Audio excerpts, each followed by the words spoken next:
Hi friends, Peggy Wright, your community care coordinator here.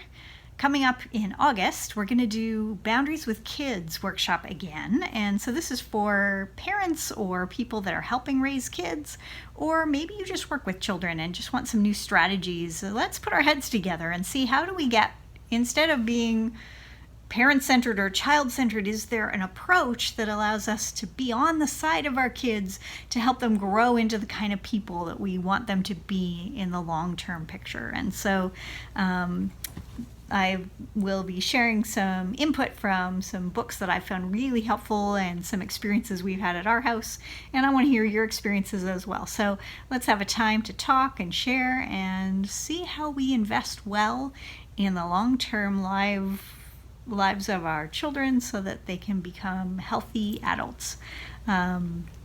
So we'd love to have you there. If you want to come, you can respond to me at pwright@wsquare.ca, or there will be a sign-up sheet just outside the sanctuary on Sunday if you would like to just sign up there and pass along your email.